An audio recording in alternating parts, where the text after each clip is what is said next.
کا تیسرا باب پورا کا پورا ہی پڑھ ڈالیے جس میں ہمت ہو۔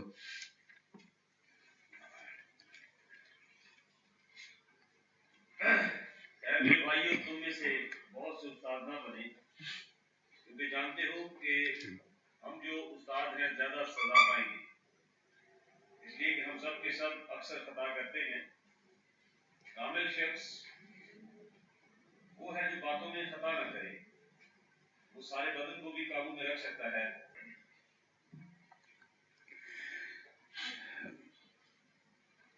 پچھلے باب کے آخر میں حضرت یعقوب نے یہ کہا تھا کہ بھائی ہم صرف اپنے اعمال سے، اپنی ایمان سے نہیں بلکہ اعمال سے راستہ چلتے ہیں۔ اور پھر خلاصہ یہ تھا کہ جیسے بدن میں سے اگر روح نکال دی جائے یا سانس لینے کا عمل ختم ہو جائے تو بدن مردہ ہوتا ہے، اسی طرح سے اگر آپ کا ایمان ہے لیکن اس کے ساتھ اعمال نہیں ہیں تو وہ بھی مردہ ہے۔ اب یہ ہے کہ سب اس کے بارے میں سب سے زیادہ گفتگو کون کرتا ہے؟ ایمان اور اعمال کے بارے میں۔ ظاہر ہے کہ اس کے بارے میں گفتگو عام آدمی اتنی نہیں کرتا، نہ اسے فرصت ہوتی ہے۔ وہ بیچارہ یا کچھ کام کرتا ہے یا نہیں تو کچھ بڑبڑاتا ہے۔ سب سے زیادہ یہ شوق مذہبی رہنماؤں کو ہوتا ہے کہ وہ اپنی زبان چلائیں اور یہ ثابت کریں کہ یہ اچھا ہے، یہ برا ہے، یہ ایمان ہے اور یہ ایمان کے خلاف ہے۔ تو چونکہ سب سے زیادہ زبان وہی چلاتے ہیں تو لہٰذا سب سے زیادہ جرم کا ارتکاب بھی وہی کرتے ہیں۔ اب آپ یقین جانیے، آپ کسی پادری صاحب سے، کسی بشپ سے یہ کہہ دیں کہ چونکہ آپ ہمارے سب سے بڑے ہیں تو لہٰذا آپ سب سے بڑے مجرم ہیں، آپ کا چرچ میں داخلہ بند ہو جائے گا۔ کیونکہ آپ کی یہ ہمت، آپ نے ایسی بات کی۔ اور یہاں پر یہی ہے کہ جو سارے سے بڑے ہیں، سب سے بڑے مجرم وہی ہے، کیونکہ وجہ یہ ہے کہ انہیں بعض اوقات احساس نہیں ہوتا کہ کر کیا رہے ہیں، صرف زبان چلانے سے غرض رکھتے ہیں۔ اس کے بعد کچھ مثالیں دیکھیے کہ زبان کے بارے میں بتایا گیا ہے کہ زبان ہے کیا۔ کہیں اس کو آگ سے کی چنگاری سے مثال دی، کہیں پتوار سے، کہیں کسی اور چیز سے۔ بنیادی طور پر یہ اس طرح سے مقابلہ اور موازنہ کیا گیا ہے کہ ہم عام طور پر اندازہ لگاتے ہیں کسی چیز کا اہمیت کا اس کی جسامت کے اعتبار سے۔ جو بڑی ہے اتنی اہم ہے، جو زیادہ موٹا ہے وہ اتنا بڑا پہلوان ہے، چاہے وہ بیماری سے کیوں نہ پھیلا پڑا ہو۔ ہم یہ نہیں دیکھتے کہ اہمیت آپ کی جسامت کے اعتبار سے نہیں ہوتی ہے۔ شاید آپ کو اتنا بڑا نقصان، اتنا بڑا بھینسا نہیں پہنچا سکتا جو سامنے کھڑا ہوا ہے، جب تک بندھا ہوا ہے، بنسبت وہ چھوٹے سے جرم کے یا بیکٹیریا کے جو آپ کے جسم میں گھس گیا ہے، وہ آپ کا کباڑہ کر دے۔ تو جسم کے حساب سے، جسامت کے اعتبار سے، اس کے سائز کو سامنے رکھ کے آپ اہمیت کا اندازہ نہیں لگاتے۔ آپ یہ دیکھتے ہیں کہ اس کے اثرات کیا ہیں۔ تو یہی کہا کہ زبان اگر چھوٹی سی ہے لیکن اس کی مثال ایسی ہے کہ جیسے ایک جنگل کو آگ لگانے کے لیے ایک چنگاری بہت ہے۔ اصل میں آپ غور کریں تو آپ کو معلوم ہوگا کہ آگ میں، جنگل میں جب آگ لگتی ہے تو یہ آگ کہیں باہر سے نہیں آتی۔ آپ نے عام طور پر دیکھا ہوگا کہ جب خشکی ہوتی ہے، گرمی ہوتی ہے، پیڑ سوکھ جاتے ہیں، بانس کی لکڑیاں ایک دوسرے سے ٹکراتی ہیں، گھسنے کی وجہ سے چنگاری پیدا ہوتی ہے اور اس کے بعد ایک پیڑ سے دوسرے پیڑ کو لگتی ہے، پہلے سوکھے جلتے ہیں پھر گیلے جل جاتے ہیں۔ اس آگ کو بجھانے کے لیے آپ کو بڑی تگ و دو کرنی پڑتی ہے۔ پانی ڈال رہے ہیں، کبھی جہازوں کے ذریعے سے، کبھی کچھ اور کر رہے ہیں، کبھی کیمیکل پھینک رہے ہیں، کچھ کر رہے ہیں، آگ کنٹرول میں نہیں آتی، لیکن آگ لگانے کے لیے کوئی دیر نہیں ہوتی۔ اور یہی بات معاشرے میں ہے کہ معاشرے میں آگ لگانے کے لیے، تفرقہ پھیلانے کے لیے، لوگوں کو اکسانے کے لیے، ایک دوسرے کو مارنے کے لیے آپ کو کوئی بہت بڑا اہتمام نہیں کرنا پڑتا۔ آپ ایک چھوٹا سا الزام کسی پہ لگا دیجیے کہ اس نے مذہب کی توہین کی ہے، باقی کام لوگ خود کر لیں گے، ہم خود کفیل ہیں۔ تو ایک تھوڑا سا شوشہ چھوڑنے کی دیر ہوتی ہے، باقی ہو جاتا ہے۔ تو اگر وہ پہلا شخص اپنی زبان کنٹرول کرتا، اس کو سنبھال کر رکھتا، تو کیا یہاں پر ایک جگہ ہے کہ یہ آگ دائرہ دنیا میں آگ لگا دیتی ہے۔ یہ آگ، زبان کی جو آگ ہے، ہم نہیں جانتے اس زمانے میں لوگ یہ مانتے تھے کہ زمین گول ہے یا نہیں ہے، لیکن معلوم ہوتا ہے جب آپ اس کا جب میتھمیٹکس کا مطالعہ کرتے ہیں تو وہ زمین کو گول ہی سمجھتے تھے، اور زمین کے گولائی کی وجہ سے پورا سب کچھ ناپ کے بیٹھے ہوئے تھے کہ اس کا قطر کتنا ہے اور اس کا محیط کتنا ہے، اور سب کچھ جانتے تھے۔ لیکن عام فہم سیدھی سی بات ہے، آج کی دنیا میں ہم اس محیط دنیا کو کیا کریں؟ اگر ہمیں یہ معلوم بھی ہو جائے کہ دنیا کتنی موٹی ہے، کتنی چوڑی ہے، کتنا اس کا محیط ہے، کتنا اس کا قطر ہے، ریڈیس کتنا ہے، سرکمفیرنس کتنا ہے، تو فرق عام آدمی کی صحت پہ تو فرق نہیں پڑتا۔ لیکن بات یہ ہے کہ اگر آپ کوئی چیز گول لے لیتے ہیں، اب یہ والی فائل ہے، اب یہ بتائیے اس کی ابتدا کہاں ہے، انتہا کہاں ہے؟ اس کی جہاں سے شروع کریں گے تو یہی ابتدا ہے اور یہی انتہا ہے۔ تو یہ کہہ رہے آج کی دنیا میں ہم یہ کہہ سکتے ہیں کہ اگر آپ دنیا کے اس پوری دنیا کے کسی خطے میں ایک ذرا سی تعصب کی چنگاری پھیلا دیں، یہ پوری دنیا میں پھیل جاتی ہے۔ جس کے خلاف آپ نے پروپیگنڈا کیا ہے، جہاں وہ ملے گا لوگ اس کو نہیں چھوڑیں گے، چاہے سچ ہو یا جھوٹ ہو۔ تو پوری دنیا میں آگ لگانے کے لیے ایک ذرا سی آپ کو زبان ہلانے کی ضرورت ہے۔ اور اس کے بعد آپ یہ ذہن میں یہ رکھیے کہ یہ اس زمانے کی بات ہو رہی ہے، لکھا تو زیادہ تھا لیکن زیادہ تر تقریریں عام طور پر زبانی ہوتی تھی۔ خدا کا کلام بھی زبانی ہی سنایا جاتا تھا، پڑھ کے سنایا جاتا تھا۔ آج بھی لوگ پڑھتے ہیں، کیونکہ سارے پڑھے لکھے نہیں ہوتے یا سب ایک ساتھ ایک دم نظر نہیں رکھ سکتے،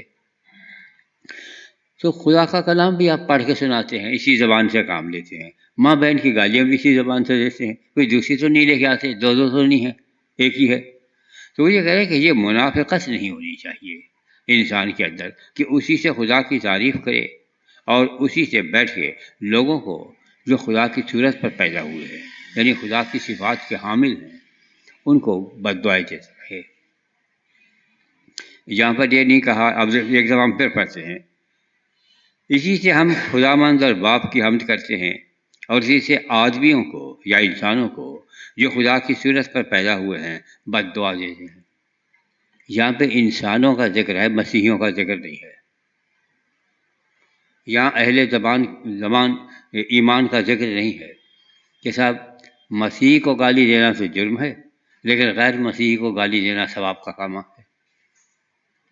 آپ کا اپنا ہم مذہب ہے، اس کو تو آپ بڑے اچھے القاب و آداب سے پکاریں، دوسرے مذہب کا ہے تو اس کی ماں بہن ایک کر دیں۔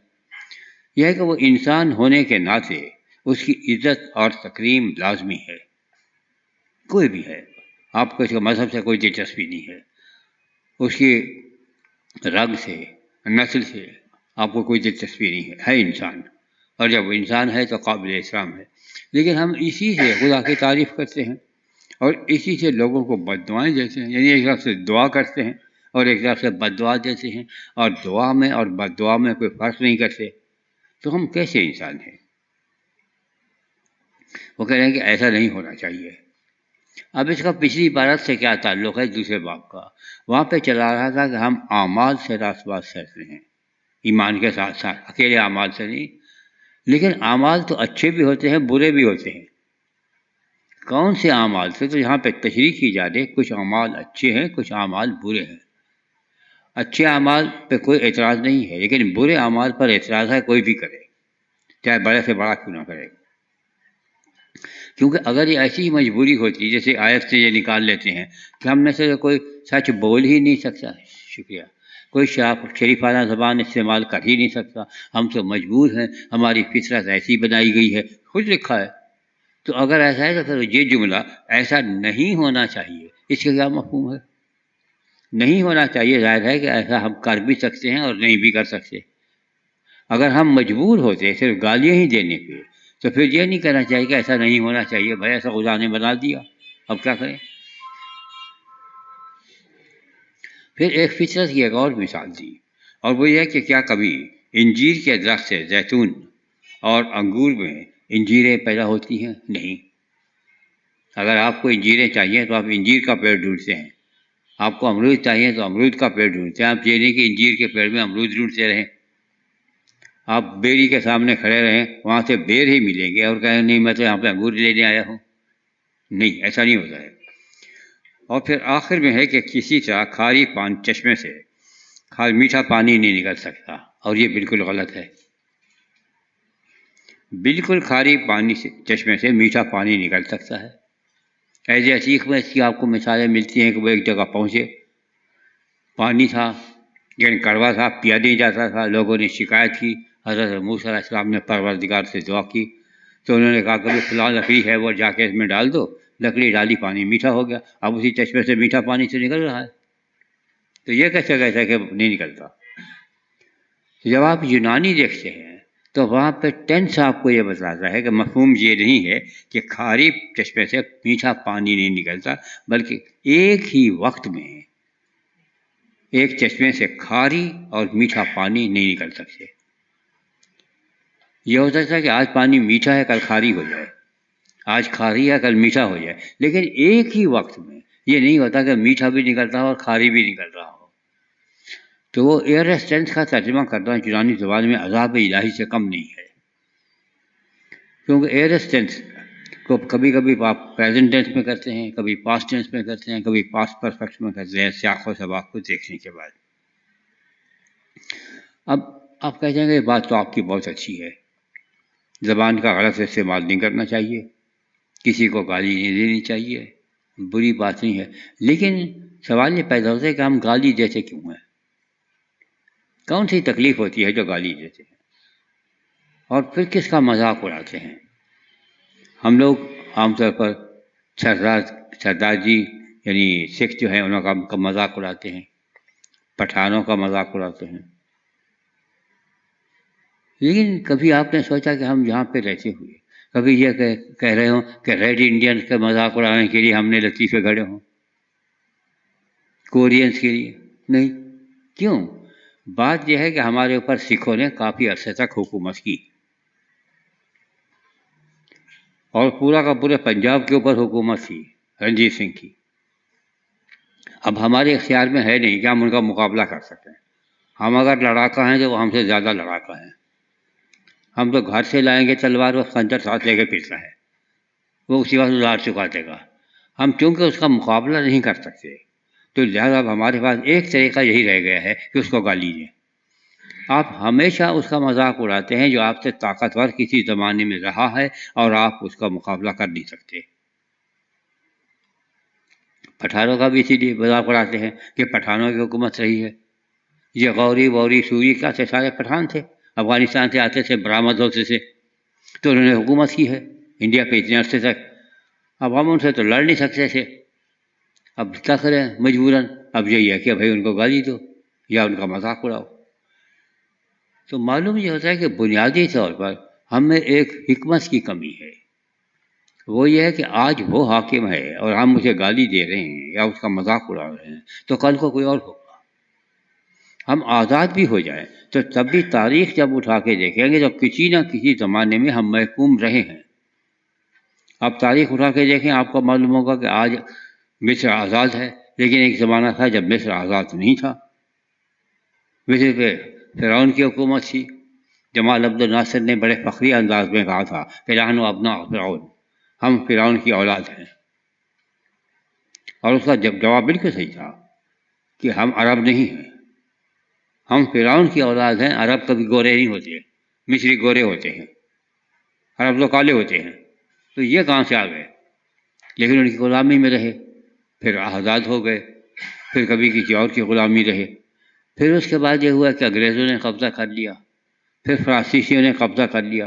ہمارے یہاں بھی دیکھیں مختلف ملک آتے رہے اور حکومت کرتے رہے، کبھی عربوں نے کی محمد بن قاسم کے ذریعے سے، کبھی فارسی بولنے والوں نے کی جیسے خاندان مغلیہ، کبھی پٹھانوں نے کی پشتو بولنے والوں نے، کبھی پنجابی بولنے والوں نے، تو یہ رہا، تو کل کو بھی بدل سکتا ہے۔ تو حکمت کی کمی ہے، دانش کی کمی ہے، جس کی وجہ سے ہم ایسا کرتے ہیں۔ آپ کو پہلی دفعہ بتایا تھا کہ بات یہ ہے کہ ایک ہے معلومات، معلومات علم نہیں ہوتا، معلومات ہی معلومات ہے۔ مثلا ہمیں یہ معلوم ہے کہ صاحب سوڈیم اور کلورین کو ملایا جائے تو سوڈیم کلورائڈ بنتا ہے اور وہ نمک ہوتا ہے، یہ معلومات ہے۔ اس میں کوئی جگہ، لیکن یہ علم نہیں ہے، کیونکہ ہم نے نہ سوڈیم کی شکل دیکھی ہے نہ کلورین کی شکل دیکھی ہے۔ معلومات ہمیں یہ بھی معلوم نہیں ہے کہ سوڈیم ٹھوس ہوتا ہے تو کلورین بھی ٹھوس ہوتی ہے، یا کوئی گیس ہوتی ہے، یا کیا بلا ہوتی ہے۔ جتنی معلومات ہیں اتنی معلومات کے بعد، انفارمیشن کے بعد آپ کی نالج کی بات آتی ہے، اور یہ نالج وہ ہوتا ہے کہ صاحب آپ اس علم کے بارے میں، اس کے بارے میں اور کیا کچھ جانتے ہیں۔ ہماری سمجھ میں سیدھی سی بات کیا آتی ہے کہ سوڈیم کے اندر ایسی کوئی چیز نہیں ہے جو آپ کا بلڈ پریشر ہائی کر دے، کلورین میں ایسی کوئی چیز نہیں ہے جو بلڈ پریشر ہائی کر دے۔ پانی خراب ہوتا ہے، کلورین چھوڑ دیتے ہیں صفائی کے لیے، لیکن کیا سب کو بلڈ پریشر ہو جاتا ہے؟ لیکن نمک کھانے سے کیوں ہو جاتا ہے؟ کوئی نہیں جانتا۔ ہم نے ڈاکٹروں سے معلوم کیا، وہ ہوتا ہے، ہوتا تو ہے لیکن آپ نہ کھائیں، نہیں کھائیں صحیح بات ہے، لیکن ذرا سمجھا تو دیں کہ کیوں ہوتا ہے۔ ہمارے دوست سے ڈاکٹر، وہ باہر سے پڑھ کے آئے تھے بدقسمتی سے، تو ہم ان کے گھر جاتے تھے، بیٹھے ہوئے تھے، ہم نے مسئلہ چھیڑا، کہنے لگے کہ ایسا ہے، میں چائے بناتا ہوں اور وہ کینو وینو لاتا ہوں، وہ کھاتے ہیں، پھر بعد میں بات کریں گے۔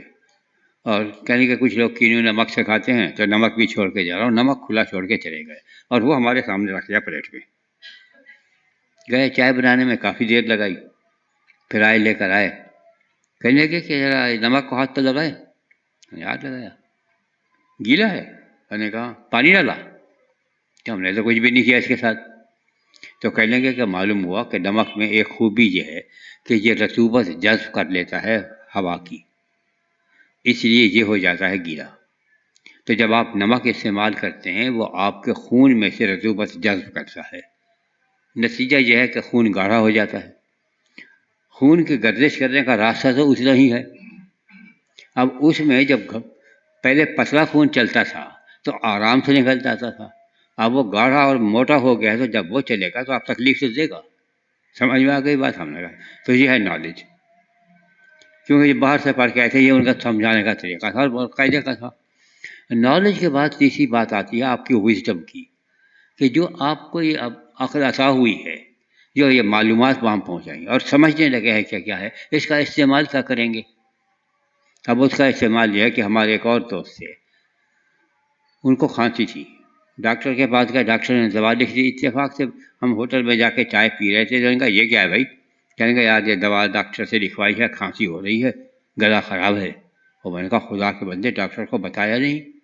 کون سا ڈاکٹر پکڑ لیا تھا؟ خدا، پہلے کس کے پاس جاتے ہیں؟ اسی کے پاس۔ میں نے کہا فوراً جائیں، چائے وائے بعد میں پیجیے گا، دوا بدلوا کے آئیں، مر جائیں گے آپ۔ کیوں؟ میں نے کہا ڈاکٹر کو جا کے بتائیں گے آپ کو بلڈ پریشر ہے، وہ بھول گیا ہے۔ بھاگے بھاگے گئے، دوسری دوا لکھوا، کہنے یار بچ گیا۔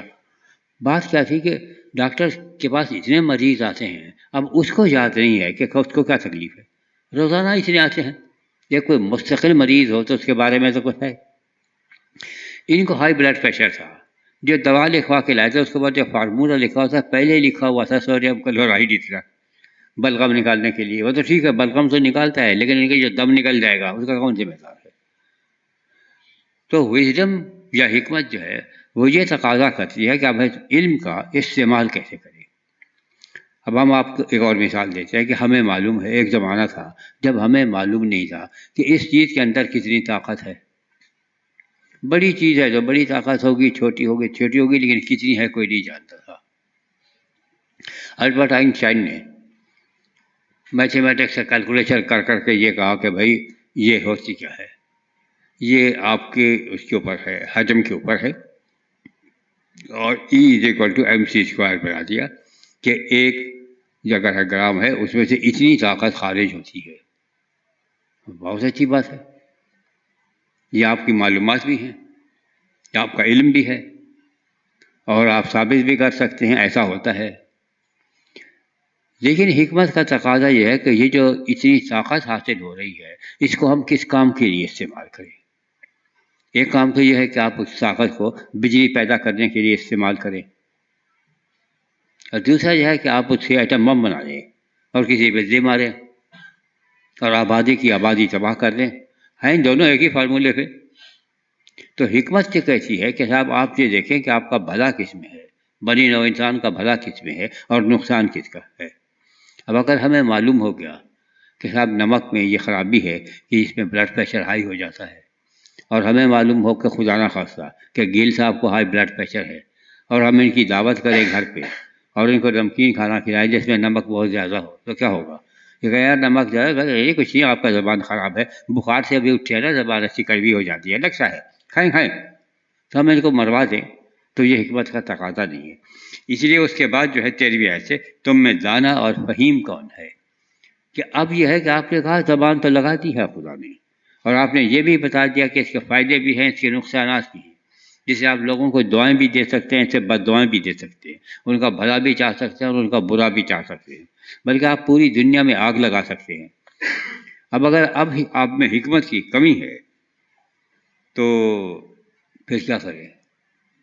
کہا کہ اگر کوئی ایسا ہو تو وہ اپنے کاموں کو نیک چال چلن کے وسیلے سے اسے علم کے ساتھ ظاہر کرے جو حکمت سے پیدا ہوتا ہے۔ اب آپ اس کو نیک چال چلن یا اچھے رویے سے ظاہر کریں، آپ اس علم کو، اس دانش کو، اس حکمت کو لوگوں کی فلاح و بہبود کے لیے اور بھلائی کے لیے استعمال کریں۔ لیکن آپ کے پاس علم ہے، سب کچھ ہے، لیکن اس کے بعد ہوتا کچھ اور ہے۔ پیچھے زبان کی ہم نے شاید کبھی آپ کو ایک مثال سنائی تھی، آپ کا جو جنوبی امریکہ ہے اس میں قبیلہ رہتا ہے جس کا نام قیچے ہے، اس قیچے لوگ بھی قیچے ہیں اور ان کی زبان بھی قیچے کہلاتی ہے۔ اس میں ایک لطیفہ ہے کہ ایک خرگوش نے سوچا، خرگوش نہیں، وہ کیا ہوتا ہے، کچھوے نے سوچا کہ میں علم حاصل کروں، اور اس نے دنیا کا علم حاصل کرنا شروع کیا۔ ایک گٹھڑی باندھ لی، جتنا علم آتا تھا گٹھڑی کے اندر ڈال لیتا تھا، جو چیز معلوم ہوئی یہ علم ہے، یہ گٹھڑی کے اندر، گٹھڑی اب اتنی بڑی گٹھڑی ہو گئی، اور سوچا میرے پاس اتنا علم آ گیا ہے کہ یہ ساری دنیا میری محتاج ہو سکتی ہے، تو میں اگر اس پیڑ پہ چڑھ جاؤں اور اوپر جا کے بیٹھ جاؤں تو جس کو بھی جو معلوم کرنی ہوگی وہ میرے پاس آئے گا اور میرا محتاج ہوگا۔ تو وہ پیٹ پہ باندھ کے اوپر چڑھنا شروع کیا پیڑ پہ۔ ادھر سے لومڑی گزری، لومڑی نے کہا میاں کچھوے کیا کر رہے ہو؟ تو نے کہا میں نے سارا علم جو ہے وہ اس میں ڈال دیا اور اب چڑھ رہا ہوں، اوپر جا کے بیٹھ جاؤں گا، پھر میں ہی ہوں گا، ساری دنیا میرے پاس آئے گی اور میری محتاج ہوگی۔ لومڑی نے کہا میاں کچھوے تمہیں اسے معلوم نہیں ہے، ایک تو تم ویسے موٹے ہو، اتنا بڑی کٹھڑی پیٹ پہ باندھ دی ہے، ہاتھ تمہارے چھوٹے ہیں، اس کی گرد ڈالتے ہو اوپر چڑھ نہیں پاتے، اللہ کے نیک بندے یہ گٹھڑی اتارو اور اس کو الٹا پیٹھ پہ باندھ لو، پیٹ پہ باندھنے کی بجائے، اب تمہارا فاصلہ اور پیڑ کا کام ہو جائے گا، آرام سے چلے جاؤ۔ کہنے ٹھیک ہے، پھر پیچھ الٹی باندھ لی، اب چڑھنے لگے، آدھا جب پہنچے ایک دم خیال آیا، میں تو سوچ رہا تھا میرے پاس دنیا کا سارا علم ہے، لیکن یہ علم نہیں تھا کہ پیڑ پہ کیسے چڑھا جاتا ہے، جس لومڑی کو معلوم ہے، تو پھر آرام سے اتر آیا۔ وہ دن ہے اور آج کا دن ہے کہ وہ گٹھڑی پیٹھ پہ باندھے پھر رہا ہے، آپ نے دیکھا ہوگا گٹھڑی پیٹھ پہ باندھے پھر رہا ہے، اور اس تلاش میں ہے کہ اور کون سی بات علم کی رہ گئی ہے جو اس میں ڈال لوں اور پھر میں پیڑ پہ چڑھوں۔ تو جب ہمارا علم ہمیں مغرور کر دیتا ہے تو یہ ہمارے لیے نقصان دہ ہے۔ اس لیے کہا کہ علم کے ساتھ جتنا آدمی کے پاس علم ہونا چاہیے اتنا ہی اس کے پاس حلم ہونا چاہیے۔ خرابی یہ ہے کہ جو علیم ہیں وہ حلیم نہیں ہیں، اور جن بیچارے حلیم ہیں ان کے پاس علم ہی نہیں ہے، تو اور کچھ کر ہی نہیں سکتے۔ جس کے پاس جتنا علم ہے وہ اتنا ہی مغرور ہے، وہ اتنا ہی دنیا کو نقصان پہنچانے کے چکر میں لگا ہوا ہے، وہ کبھی ماننے کے لیے تیار نہیں ہے کہ مجھ سے غلطی ہو سکتی ہے، بالکل کسی نہیں، اور اپنے اس علم کی بنیاد پر جب وہ گالی بھی دیتا ہے تو اس کا جواز رکھتا ہے، وہ اس کو صحیح ثابت کر سکتا ہے۔ وہ غلط بیان بھی کرے گا تو اب اخبار میں پڑھتے رہتے ہیں، کسی صاحب نے غلط بیانی سے کام لیا، دوسرا کہتا ہے میں مقدمہ کر دوں گا، وہ کہتا ہے میرا بیان ہی غلط چھپا ہے، میں نے تو یہ کہا ہی نہیں تھا، سیاق و سباق سے نکال دیا گیا، تو اس کے پاس جواز موجود ہے۔ وہ ہمارے علامہ رضوی صاحب بیٹھے ہوئے ماں بہن کی گالیاں بکے جا رہے تھے، تو کسی نے کہا گالیاں بکے، انہوں نے کہا کوئی نہیں بکتا، صاحب ریکارڈ پہ موجود ہے کہ آپ نے گالیاں بکی، انہوں نے کہا نہیں، ریکارڈ پہ کچھ بھی نہیں ہے، آج کل زمانہ بڑا ترقی کر گیا ہے، معلوم نہیں کسی کو پیسے دے دیے ہوں گے، وہ میری آواز کی نقل و اتار کے بیچ میں میری تقریر میں لگا دیا۔ تو اس میں کبھی یہ نہیں ہوتا کہ وہ اپنی غلطی کا اعتراف کرے. یہ مصیبت ہے. اب ہم آپ سے ایک بات کریں کہ جتنا علم شیطان کو ہے اتنا ہمیں نہیں ہے. شیطان میں خرابی یہی ہے کہ وہ اپنی غلطی تسلیم نہیں کرتا. یہودیوں میں ایک بحث ہے اچھی خاصی کہ کیا یہ ممکن ہے کہ کسی دن شیطان خدا سے پناہ مانگ لے، توبہ کر لے، تو کیا خدا اسے جہنم سے نکال لے گا؟ نکالے گا؟ اگر نہیں نکالتا تو پھر یہ کہتا کہ جو توبہ کرتا ہے میں اس کو جنت میں ڈالوں گا، ڈالنا پڑے گا. اگر نکالتا ہے تو پھر یہ ہے کہ جو میری خلاف ورزی کرتا ہے اس کو جہنم میں بھیجوں گا. خدا کیا کرے؟ تو یہودی جواب یہ ہے کہ بالکل، اگر کسی دن شیطان نے توبہ کر لی اور اپنی غلطی کا اعتراف کر لیا، خدا مجبور ہوگا اسے جہنم سے نکال کے جنت میں ڈالنے کے. لیکن یہ ربی عاقب کا بیان ہے. لیکن یہ بتائیں، یہ آپ سے کہہ کس نے دیا کہ شیطان توبہ بھی کر سکتا ہے؟ اگر توبہ کر سکتا تو شیطان ہی ہوتا. وہ تو اپنی غلطی کا کبھی اعتراف کر ہی نہیں سکتا. تو لہٰذا یہی ہے کہ صاحب یہ جو اس کے ساتھ علم ہونا چاہیے، اور یہ علم پیدا ہوتا ہے حکمت سے، معلومات سے نہیں، صرف عقل مندی سے نہیں، بلکہ حکمت سے. اگر حکمت ہو تو آپ کو محسوس ہوتا ہے کہ صاحب اس دنیا میں ایک سے ایک بڑا عالم موجود ہے. آپ بڑے عالم ہیں لیکن آپ سے بھی بڑے عالم موجود ہوں گے. اس وقت بھی ایک سوال موجود ہے میتھمیٹکس کا، اس کو 50 سال ہو رہے ہیں. ایک صاحب نے پیش کیا تھا اور انعام رکھ کے گئے تھے کہ $1 ملین اس شخص کو دیے جائیں جو یہ سوال حل کر دے. بڑے بڑے میتھمیٹیشین آئے لیکن ابھی تک کسی سے حل نہیں ہوا ہے. وہ بھی عالم تھے لیکن ان سے بڑے عالم بڑے ہوتے ہیں.